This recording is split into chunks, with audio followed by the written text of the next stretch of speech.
On this week's episode of Ride the Lightning, the Tesla unofficial podcast, Smart Air suspension gets confirmed as an option for Model 3, and I've got some details on that.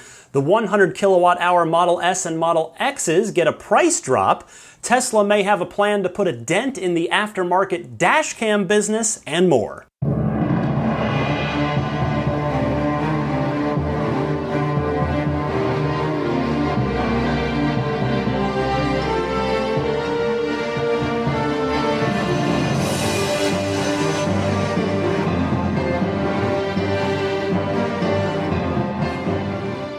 What's happening, friends? I'm Ryan McCaffrey, the host of Ride the Lightning, the Tesla unofficial podcast. This is episode 109 for September 3rd, 2017. Happy Labor Day weekend to my USA listeners here from a sweltering San Francisco. An actual record high set today as I record this on Friday evening. 104 degrees in San Francisco, which has simply never happened before. It's very rare that it even approaches the 80s in the summer. That's considered a heat wave. It's a heck of a heat wave going on. So we are weathering it as best we can. Nobody in San Francisco, for the most part, has air conditioning because we don't really need it. So doors and windows are open, and we are making do. But I kind of appreciate the actual genuine feel of summer here for a few days, because normally San Francisco, we have the opposite of summer in the summer, which would be winter, I suppose. But in any case, another busy week, another good week of Tesla news, of which I am very grateful to be able to say I played a direct part in this week. I happened to see that Elon Musk had tweeted just a couple of minutes prior. I was on Twitter and saw, Elon just tweeted something. So I said, okay, let me, running with the assumption that he's online, he's more likely to see something that I type to him now versus just sending it any time. Because you got to figure, he's up to 12 million followers, and he goes up by, 100,000 or two a week. Like, that's the rate that Elon Musk acquires followers. And so, I have 100,000, and I get a pretty good number of tweets my way in a given day. But with 12 million followers, I'd have to imagine that Elon literally gets hundreds of tweets a minute. So I thought, okay, well, this is probably my best chance to, at least get my tweet in front of him, to put it in his mind, and maybe, just maybe, I might be able to get a response. And so, I went ahead and thought, okay, what do I still want to know? What could I ask Elon that would be good? And I thought, you know what? Smart Air suspension has been on my Model 3 shopping list because, as Trevor Page can attest to, I have a weird driveway that's on a slope, and it would be of great benefit to me to be able to lift the car up a little bit to avoid scraping it. And so I've thought, and I mean, sure, the Smart Air suspension also, it lowers the car at speed, at like 55, so you can actually set it what speed you want it to lower, which will increase the efficiency a little bit and get you like an extra 1% range or something. Nothing consequential, but I'm interested in it not for ride comfort or the increased aerodynamic efficiency, but just for the ability to raise it up. Mostly for my own driveway, but here in San Francisco, there are a lot of odd-shaped curbs and parking situations, all kinds of things where it would be beneficial to be able to lift a car up a little bit. And so I sent a tweet to Elon that said simply, very clearly, is a Smart Air suspension option still coming for Model 3, as you said last year on Twitter? My driveway is weird and I need it.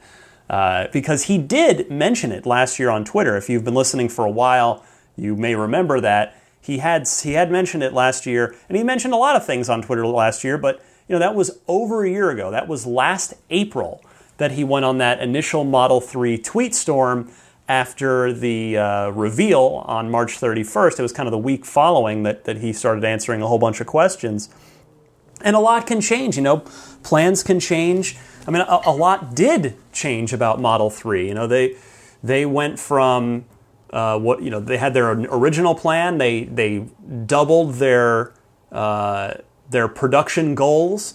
So, and have become, as we've seen in that time, they now worship at the altar of efficiency and getting as much done with as few resources and as little amount of time as possible. So, who knows? Maybe Smart Air was going to get thrown out the window. It's the same thing with the performance model. He'd mentioned it last year, but it was good when that was the last time he replied to me on Twitter, was about the performance model coming next summer, because it was, I had said I had a little bit of a concern that, well, maybe performance has gone by the wayside and they're just going to focus on building, this as the lower end car, and if you want the performance, you got to step up to S. Anyway, Smart Air suspension. I asked my question, and just a few minutes later, he not only replied with an affirmative on it, but he gave some details, which was great. He said, quote, "In about 6 months or so, linked to dual motor config." So there you have it. That is, for me, that is the last piece of the options puzzle that I was wondering about, other than, I've got my eye on those 20-inch sport wheels that were on the Alpha prototype that I talked a few weeks ago about. They were spotted out in the wild testing on a red Model 3 seen in South Carolina. So, suggesting that those will hopefully be coming. But anyway, so we turn our attention now to Smart Air suspension.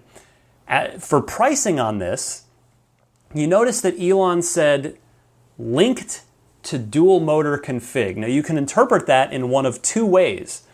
You can either interpret that as linked, meaning it will become available at the same time that dual motor configuration is, because that'll be they'll be making a change to the line and adding in more options then. He could also mean linked in the more bundle sense in the design studio, that you are going to have to take air suspension if you want a dual motor car. I could see them doing that. We've seen, not just on the Model 3, but on the S and the X as well, that Tesla has very, very much simplified the number of options and choices you have in the design studio, and things are bundled more into packages with lots of things in them. So it is possible that Tesla may say, okay, well, yeah, we figure dual motor useful for winter weather, and the air suspension's good for raising up and getting through snow a little bit. So it is possible that they will come as a package deal. So as for the pricing on that, let's just look at them individually first. I remember the Smart Air suspension as being a $3,000 upgrade option when it was an option on the S. It's now standard on S and X. But Fred Lambert over at Electrek, when he wrote up the post citing my Twitter exchange with Elon, he said that it was a $2,500 option. So I'm not going to say he's wrong, and I'm not going to say I'm right. I may not quite be remembering it correctly. But let's just go with 3,000 just to plan for the worst and hope for the best. So let's say it was 3,000. That means for air suspension, rather, I think the reasonable thing to do is expect it to cost the same on the Model 3. Expect it to be a $3,000 option. Now, Elon had said with dual motor that specifically he had called out that would be a cheaper option than the $5,000 it was on the S. So I have said I expect it to be $4,000. He's made no such promise with air suspension, at least as of yet. So if it's less, it's probably not going to be too much less than it was as a Model S option. So maybe $2,500 if we're lucky. And if Fred was remembering correctly that it was $2,500 on the S, then maybe if we're lucky, it'll be $2,000. And if it does end up in a bundle, a package deal with the all-wheel drive, I suspect we're looking at a $5,000 to $7,000 bundle for the two of those. Although for all we know, there could be other things made part of that package as well that could make that cost, that the package price of that go up. So it's a little hard to say right now, other than if you are interested in all-wheel drive and you're interested in air suspension, my advice would be, do what I've done. I've made a spreadsheet with various configurations of cars and the prices that I expect them to be. We know most of the pricing on Model 3, and then I've got a few guesstimates in there for how much performance might cost, how much dual motor might cost, and now how much all-wheel drive might cost.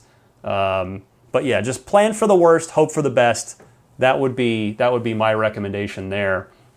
And I'll tell you what this does. I mean, it's great to have this reconfirmed, and I suspect that this might make the decision of whether or not to wait for all-wheel drive or to take the first production availability rather.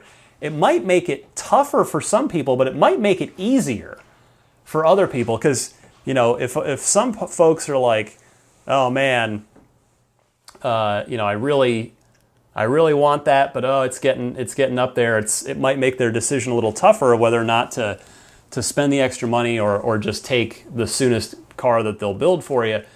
However, if you really want all-wheel, if you're already leaning all-wheel drive, but you want air suspension as well, this could help make the wait easier, because you might say to yourself, well, it's simply not available in the first production cars, and I definitely want it, so I'm gonna go ahead and wait. So, nevertheless, good to get that confirmed. And as to what he said about the timing, he said 6 months. And that puts the first, which means that places it, because he tweeted that at me in it was August 30th or something. Basically you add 6 months, and that puts you into March, which is right where Tesla has been saying with dual motor for the first dual motor cars in the spring. So that is, if anything, maybe a kind of a reassurance that dual motor timing remains on track for the hopefully early spring. Next up this week, a price drop on the Model S 100 kilowatt pack, as well as the Model X 100 kilowatt cars. On both the standard and performance editions, the Model S, the standard non-performance 100D, has dropped by $3,500 from a base price of $97,500 down to $94,000. The P100D Model S has dropped $5,000 from $140,000 base to $135,000. And then the same drops on the respective Model X models as well. $3,500 drop on the X, the standard X P100D. It goes from $99,500 to $96,000. And then the P100D Model X drops from $145,000 to $140,000. I think it's fantastic to see Tesla do this. I wonder if investors, like the Wall Street guys, are going to be necessarily too thrilled because they want to see Tesla drive more profits, obviously. But I could see naysayers and, as I call them, fudsters, fear, uncertainty, and doubt. Fudsters may call this some sort of desperation move, as a sign that, sales must be lagging if Tesla's dropping the prices.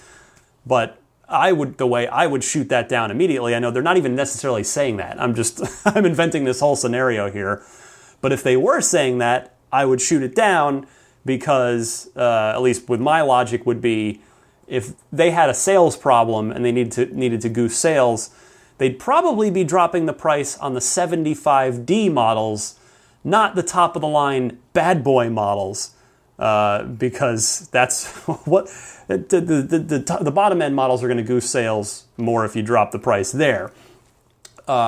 You'll remember, too, this shouldn't necessarily come as a surprise, because you remember back on the Q2 earnings call, which was, when was that, like a month ago now, something like that, that the Tesla executives on the phone there, I played you the clip, said that they would be passing some of the cost reductions of manufacturing down along to the customer, and here they are a month or so later making good on their word. So that's fantastic. In fact, I went and dug up a quote. They were very specific about it. This was a new quote in reference to this specific 100 kilowatt hour price drop. Tesla said, Tesla is passing cost efficiency improvements of approximately 3% in 100 kilowatt hour pack production through to customers, end quote.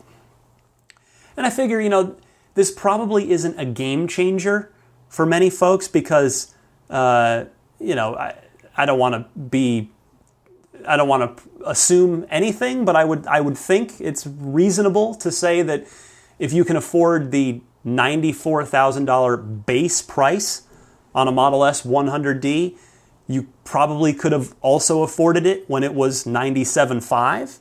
But nevertheless, again, bravo to Tesla for adding what this is. They're adding more value to what is certainly, in my opinion, and that of many others, the very best cars on the planet in their respective classes, or, again, in my opinion, in any class whatsoever. So kudos to Tesla on that. Next up this week, speaking of the P100Ds, performance restrictions that had been implemented on the Ludicrous-enabled cars of both the P90D Ludicrous cars and the P100Ds, those have been lifted. You may remember, you may have read about this or heard about it on this podcast a while back, that Tesla they were sort of throttling people after too many Ludicrous launches in order to protect the health and integrity of the powertrains. And then after they had started doing that, they added it back in, but they gave you the option to turn it on. You had to agree to the risks that, hey, this could be bad for your powertrain. There was a warning screen where, remember, the no answer was no, I want my mommy. Like it was a goofy thing. So and you had to. The workaround was you had to use launch mode to get the full maximum 100% Ludicrous performance out of your car. So now they've made it so that you do not need to go to launch mode. You can just smash the pedal and get everything you paid for every single time. John McNeil, the head of sales and service for Tesla, gave a statement on this. He says, I'd like to provide a quick update on this topic. Some of you with a P90D and Ludicrous acceleration mentioned that you did not want to use launch mode to simultaneously activate maximum battery performance. We've listened and are happy to tell you that for those who wish to do so, you can again enable maximum battery performance independently from launch mode, ensuring that you have maximum flexibility in how you use your car. End quote. I presume that this will apply to the Model 3 performance car next year as well, that it will not be, the maximum juice will not be gated behind launch mode.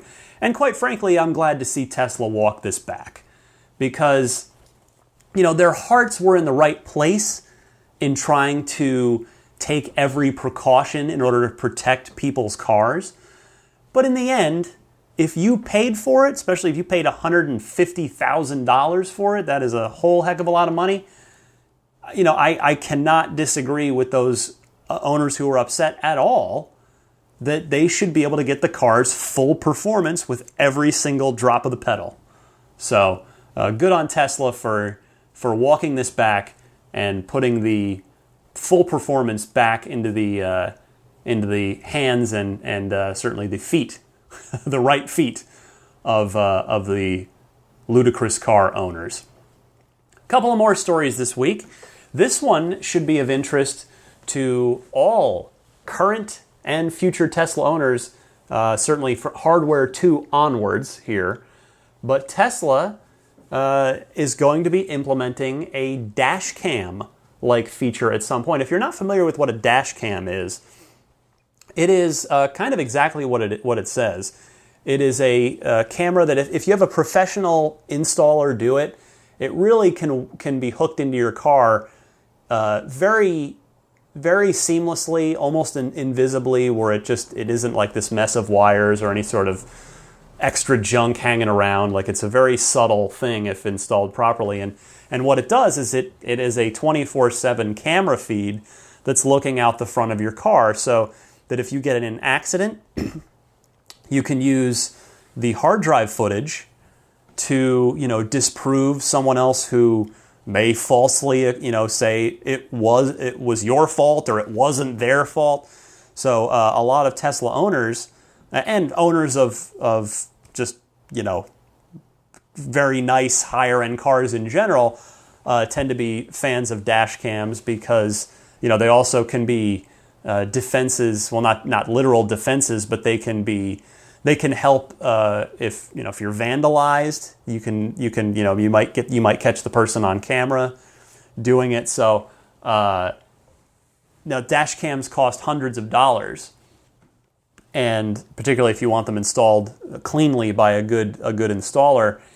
And now we get word from Elon Musk via Twitter that Tesla will be adding that functionality using the hardware that's already in the car. All those cameras that are already in hardware 2 on up Teslas, which means every single Model 3 that has been or will be built, every single Tesla that's built from now on.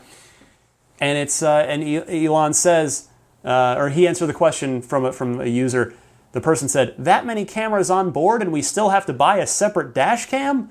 I hope Elon Musk adds a feature to export the last X minutes of video." And Elon chose to reply to that, saying simply, "Feature coming soon." And I think it's awesome. I mean, it makes a ton of sense for Tesla to do that because they already have that data that they use for autopilot. You might as well use it for insurance claim purposes and that kind of thing. This is probably going to upset a lot of the dash cam manufacturers, but hey, like I said, yeah, Tesla might as well put those cameras to good use. My hope would be that they can be toggled on even while the car is parked, like an actual dash cam, and that it's not just for when the car is in motion. Because it would certainly take some battery power to have the camera running all the time. But I hope Tesla gives, whenever they do implement this feature, I would love it if you could set it either to turn on, maybe even have it be a thing where just every time you park the car, it asks, "Hey, do you want to enable the cameras while you're not in the car?" And you can just hit yes or no. And if you hit no, the car just powers down as normal. But it's something I'd love to see, and I'm glad Tesla is doing this. It's just good customer service for all Tesla owners. Finally this week, a big supercharger update via Elon, once again on Twitter, and it's particularly good news for Canadians, or my Canadian friends. So shout out to Trevor and company. And Elon was asked, somebody says, "Contrary to popular belief, North Dakota is not actually a myth. How about showing us some supercharger love soon?" And Elon replied saying, "Sorry, ! Coming next year, along with completing the Trans-Canada Highway and interconnecting U.S., Mexico, and Central America." So the timing of that is fantastic, considering that the first Model 3 deliveries are slated for late 2018 in Canada. So if they've got that done before deliveries begin in Canada, that is just fantastic for Canadian Model 3 and just, obviously Canadian Tesla owners in general. I'll tell you, I definitely recommend spending a few minutes on Tesla's supercharger site, which is tesla.com/supercharger, and take a look at the supercharger map that's on there, because it shows a whole bunch of the planned superchargers. So you can zoom in, you can look at it, you can get an idea of what your state, or for Canadian friends, your province, is going to have in the near future to support your Tesla driving in the coming year or so. All right, that wraps it up for the news this week. I'm going to come right back. As usual, excellent calls in the Ride the Lightning hotlines. Actually, some really genuinely excellent topics this week. So we'll get that going for you, I should say, right after this.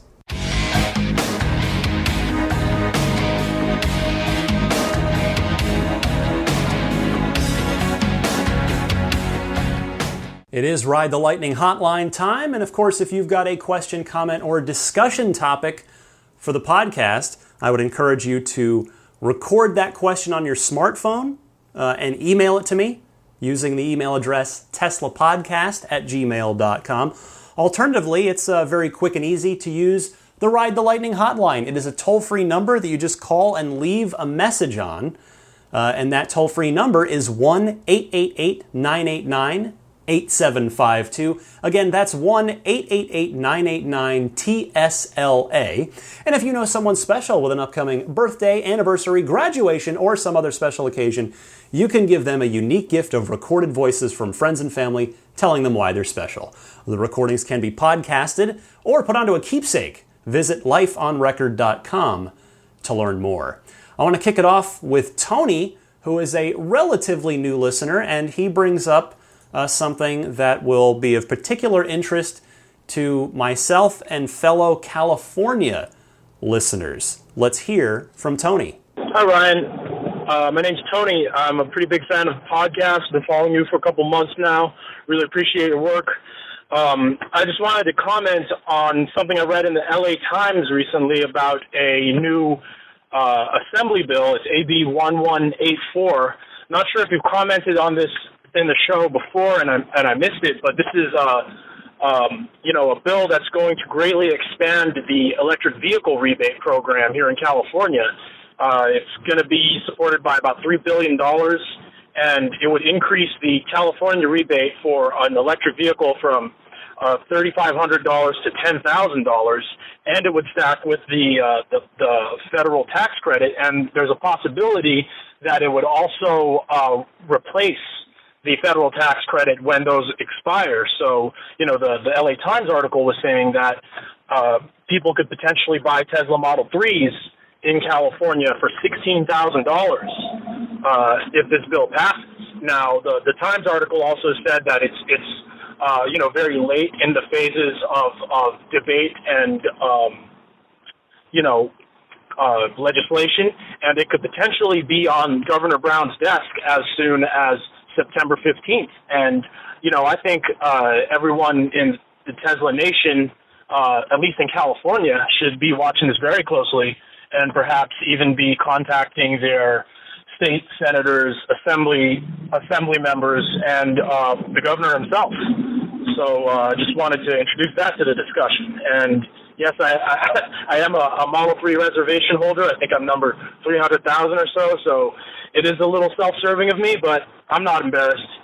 What do you guys think?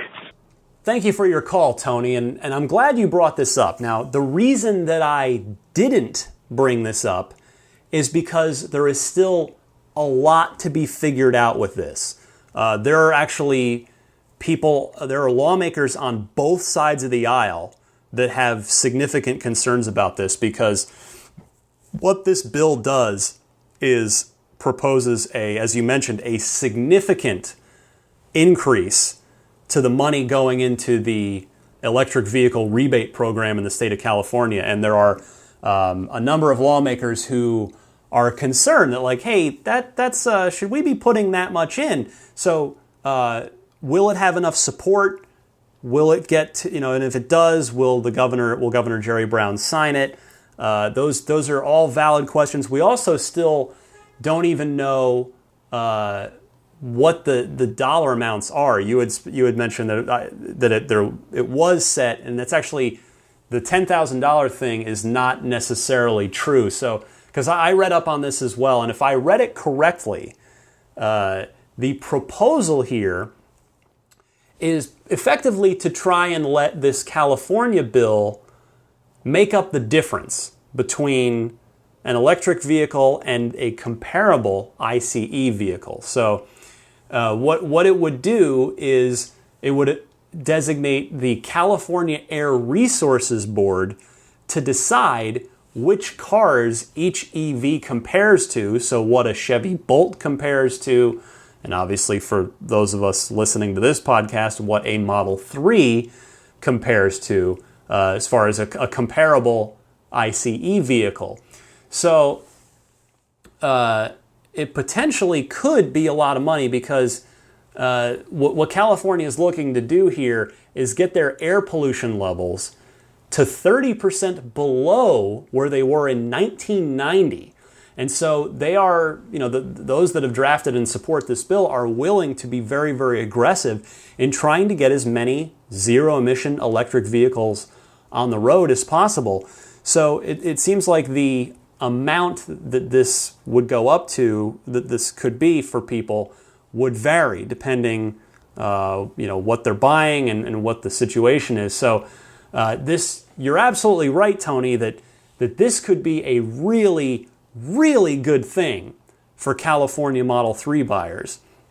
However, until we have A, concrete details, and B, even once we have those, we need Governor Brown to sign it. So once we basically I just don't want to count the chicken until it hatches. So I'm glad you brought this up, but that is it's good to let everybody know about it. But there's just nothing. The concrete maybe has been poured here, but it is not set yet, and the shape of the program could still change. So I tell you personally, for now, I'm just hoping that whenever I take delivery of my Model 3, that whatever California has in place, I just hope I'll be able to get at least the $2,500 rebate that I would get from California if I bought a Model S tomorrow. That's as far as I'm looking at it, anything above and beyond that would be gravy. I would be extremely grateful. I'm just hoping to get at least the $2,500 that's been in place for quite some time. So thank you, Tony, and welcome to the show. Let's go now to Mike from Boston, who wants to talk Model 3 tire sizes. Let's talk to Mike. Go ahead. Hey, Ryan, it's Mike from Boston, longtime listener. Thanks so much for the podcast. You are awesome. I have a question about the Model 3 tire sizes. I commute around 104 miles round trip a day. And obviously, since I'm in the Boston area, there's probably going to be a little snow. So my question is, one, for mostly highway driving, would the 18-inch tire be better and maybe more comfortable, quote unquote, than the 19-inch sport wheels, or vice versa? And is there any impact on the range with the 18 versus the 19? I don't think there'd be any difference in the snow, but I'm going to end up with rear-wheel drive and snow tires anyway. Anyway, love the podcast. Thank you so much for what you do. Keep on doing it. Thanks. Bye. Mike, thank you for the call and for the kind words. I can help you here. That is the good news. So, you can go with the 19-inch sport wheels if you like them. If you like them, do it.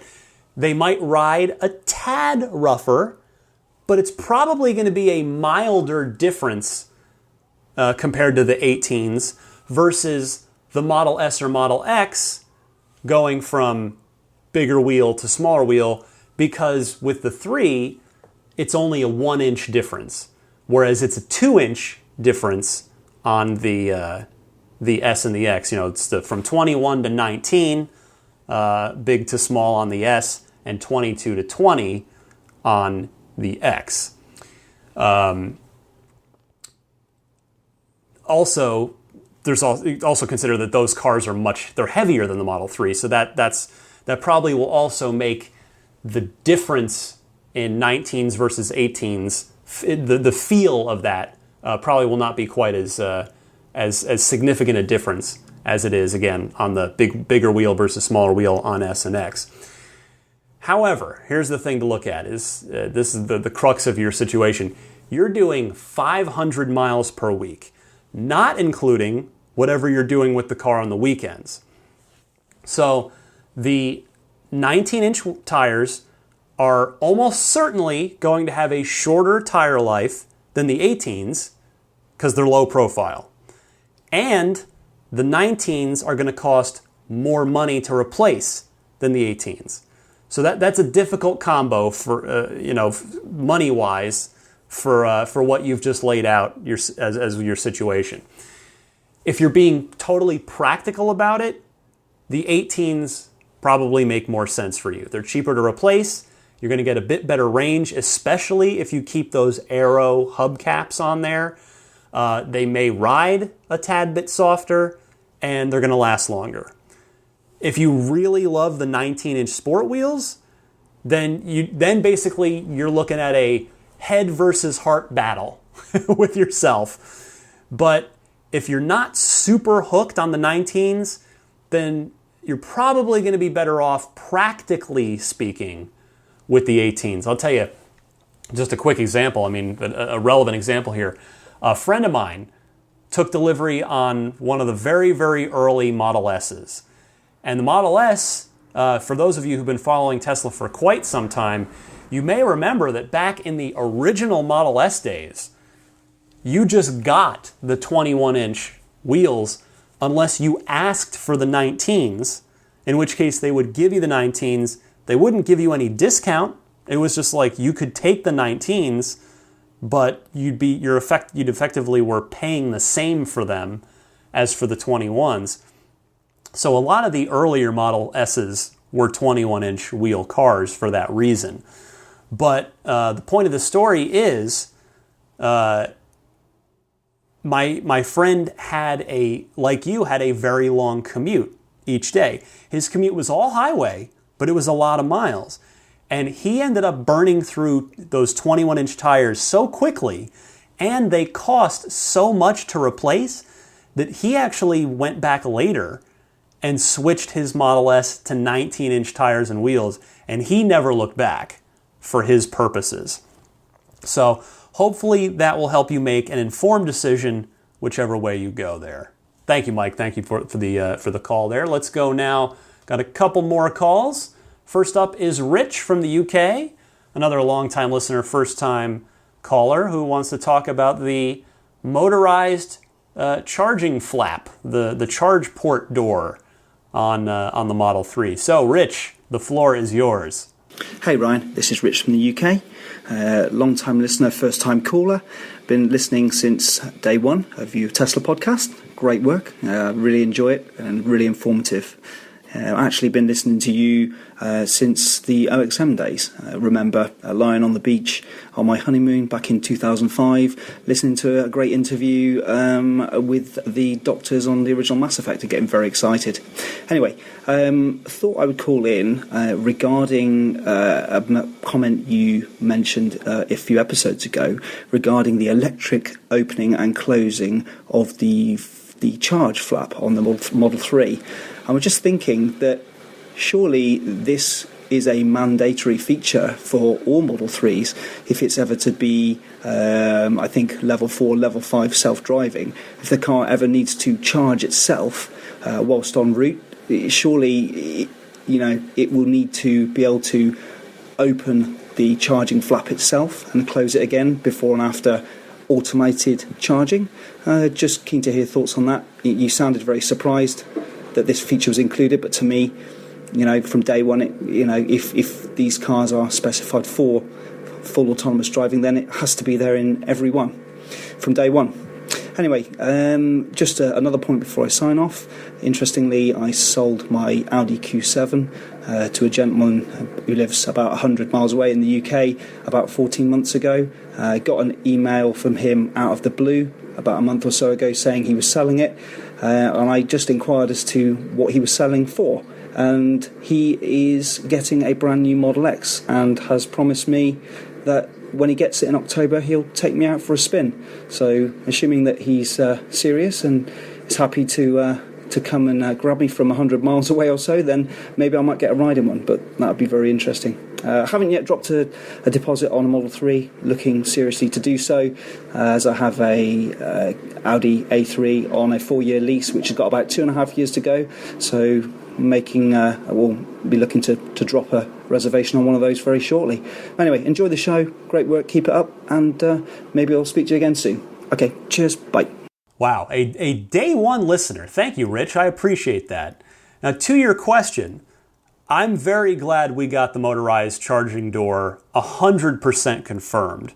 And that came to us by way of Steve Jerviston, one of the, he of the first Model S serial number, the founder number 1, who is on the Tesla board.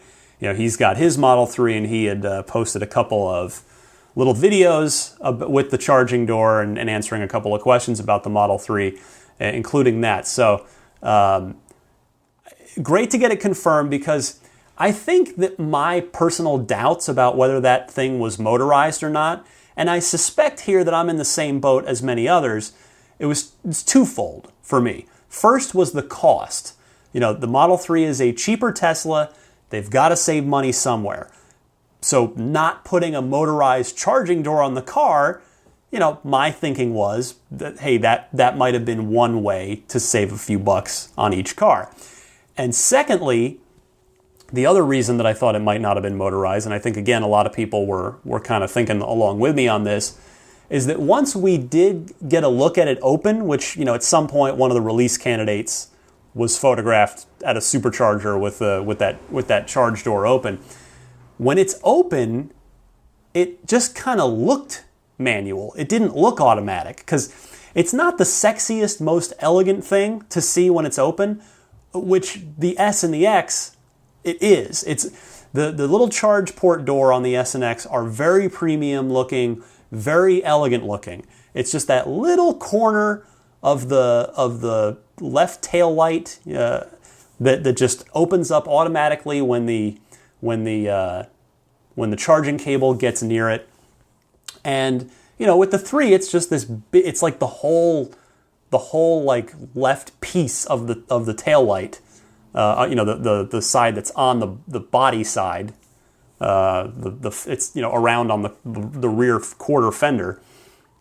So it kind of just looked like, maybe that thing's maybe it's a manual thing you got to lift up yourself. So fortunately, all's well that ends well, and we've got that motorized charge door port, so that as you well note, the car will one day be able to charge itself on an autonomous road trip. And by the way, before I go here, Rich, I hope you're able to get that Model X ride, because it is, I can tell you from personal experience, it is quite a treat, regardless of whether you're in the back with the Falcon doors or you're in the front and looking out that incredible glass, that huge helicopter bubble windshield up front. So hope you can get that ride. Let's finish up here with Ryan from Denver, who has a question that is very much of interest to me, and it is a question that is no doubt going to weigh on the minds of many, if not all, of us Model 3 buyers of what to do here. So Ryan from Denver wants to talk about whether or not to check the full self-driving box when it comes time to configure your Model 3. Ryan, you're on the air. Hey Ryan from Denver again, calling this time with a question. I'm debating whether or not to spring for the full self-driving when I buy my Model 3. I intend to buy one of the initial production cars when my turn comes up, in the hopes that I'll be able to take advantage of the full federal tax credit. But that will stretch my budget a bit more than I would like, and an obvious way to lower my cost out the door is to not enable full self-driving when I order the car. I absolutely want the feature on my car, but since it's not functional yet, it makes sense to put off paying for it. My fear is that Tesla will jack up the price once the feature is released. The price of autopilot has continually increased as it has become more capable, and it seems all too likely that Tesla will follow the same pattern with full self-driving. They might even use the Tesla network to justify the increase, since owners could send their cars out on the network to help pay for the feature. I don't intend to do that, so that doesn't work for me. Anyway, I'd love to hear what you think. Thanks for taking my call and putting together a great show every week. All right, Ryan. I want to caveat this by saying I'm only speaking for myself. I don't want this to be taken by anyone as quote-unquote advice because everybody's situation is different. There are cases to be made either way on this. But that being said, personally, I see no reason to give Tesla a $3,000 interest-free loan for an indefinite period of time, and a period of time that's almost certainly going to be measured in years before full self-driving is activated. And on top of that, it would cost you more than that $3,000 because if you're like me, you're going to be taking out at least some of the amount you're spending on your Model 3 in the form of a car loan. So you will have to pay the bank interest on that money, and you'd be getting absolutely nothing for that money you're paying interest on in return. And as of now, there just isn't any evidence on the immediate horizon that full self-driving is anywhere close to ready. And hey, maybe the cross-country demo, whether that happens this fall or whether it ends up being early next year, maybe that cross-country demo will change that. But for me, my plan is to skip it, and instead, what I want to try and do is put a little bit of money away each month after I get the car, separate from my car payment, obviously. And I want to start a little full self-driving fund with the goal of, obviously, $4,000, because that's the price to activate it after you take delivery of the car. And on that note, I really don't think you need to be concerned about Tesla raising the price on it anymore before it becomes active. At least not for you, or really for any of us, provided that they don't tweak it between now and when we configure our cars, because it's still in clear type, plain as day, on the Tesla Design Studio as $4,000 after delivery. So they can't just raise the price. Or if they did, they would have an absolute riot on their hands. And I'll tell you, I'd be at the front of that mob, pitchfork and torch in hand. If it's, hey, if they said 3,000, when you order your car, or 4,000 later, and then later they go, actually, it's going to be 5,000. There would be a lot of unhappy campers, of which I would be one of them. So that's my perspective on it. Hopefully, my opinion on my plan for it, of what I'm going to do, maybe that'll help you make an informed decision one way or the other. I mean, again, you might just decide, hey, I'd rather just pay the $3,000 and have it be done and out of the way, and I don't mind, paying a few bucks interest on it.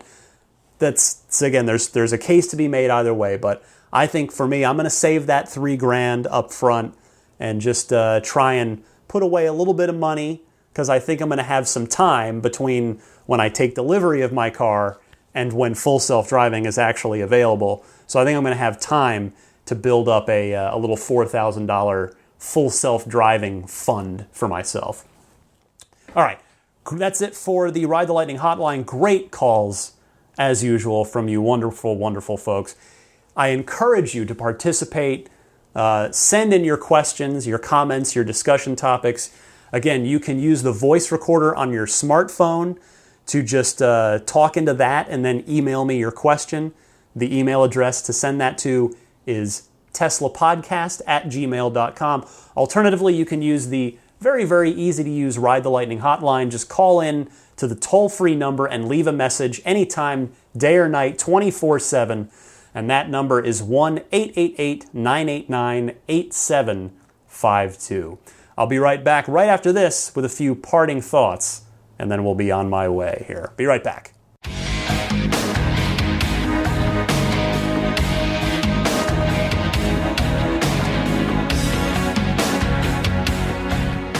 All right, I'd like to encourage everybody to please take a look at my Patreon page. Again, if you enjoy the show, you get a lot out of the show each week. A lot of time, energy, effort goes into it. Would love it if you would consider helping me out on Patreon. The site is patreon.com/Tesla Podcast. That's patreon.com/Tesla Podcast. I will thank the Patreon producers, the extremely kind souls who do support me at the $20 level or higher each month. There are many tiers. You can actually technically support me at any level you want. The $20 and up folks, we call them the Patreon producers, and they are Jeff Bartram, Paul Hussey, DJ Harbaugh, Pete White, Wolfgang Obergen, George Cassiopo, ZL Klein, David Brander, Jonathan Wales, Scott Gillis, Michael Lucas, Alexi Heft, Lisa Kaz, Michael O'Prey, Logan Willis, Matthew Parra, Michael Lester, Robert Miracle, Vince Vaughn, John Lasher, Harold Plug, Jason Chalukas, Emotion Rentals, Richard Ouellette, Andreas Cohen, and Sean Fournier. Thank you all so much. If you are buying a Tesla, like, hey, I did the story earlier about the price drop on the 100 kilowatt hour cars. If that is tempting to you and you now wish to buy one, get another $1,000 off using this referral code, ts.la/Gordon1872. Just type that into your web browser and you'll get that $1,000 off and the free unlimited lifetime supercharging. So don't miss out on that if you are buying a Tesla. Follow me on Twitter at DMC_Ryan. Again, you can always email me, teslapodcast@gmail.com. I just want to throw in a quick plug for, I have a little passion project at IGN, my day job, called IGN Unfiltered. It's basically a Charlie Rose type thing, but with video game creators. They're hour-long or more, in some cases, hour-long sit-downs where I just walk through someone's entire career with them. I find it fascinating to see where these wonderful game creators came from. I get a lot of great stories out of them. And my guest this month, well, for August, I just posted the episode this past week, is Randy Pitchford. If you're a fan of Borderlands or any of the other games that Gearbox has done, they also own, you may have heard of the legend known as Duke Nukem Forever. Well, Randy and his company, Gearbox, they are responsible for, they're the ones that actually picked that game up basically dug it out of the grave and finished it and shipped it. So a lot of really cool stories. If you enjoy, you must tolerate me enough if you listen to this podcast every week. So if you want to hear another hour plus of me talking, I'm very proud of that interview with Randy Pitchford that looked. So the best thing to do on there is just, you can find it on my Twitter, but if you just go on YouTube or iTunes actually and look up IGN Unfiltered, you will find it. So anyway, that was way too long of a self plug. I apologize.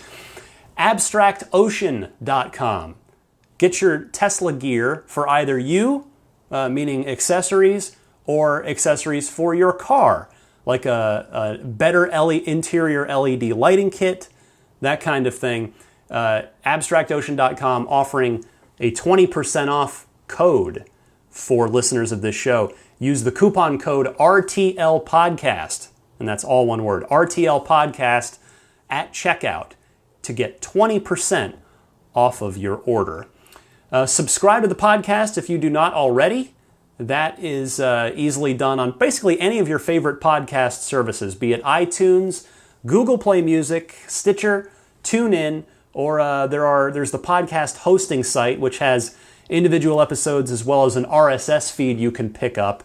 And that URL is teslapodcast.libsyn, LIBSYN.com. If you enjoy the show, I certainly would encourage you to leave a review on iTunes or any of those other places.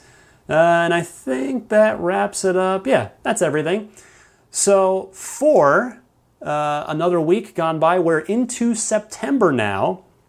And it looks like by late breaking word is that the next big batch of Model 3s will be delivered to employees, once again, at around the end of September. So we can look forward to more of them hitting the streets and thus more photo opportunities, and maybe we'll learn a few more things about the cars as more and more of them start to get out into the wild. So I will be here to chronicle all of it for you.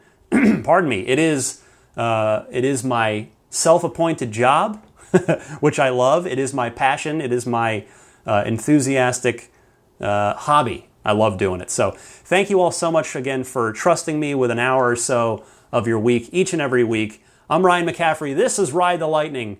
Happy electric motoring, and I'll see you next week.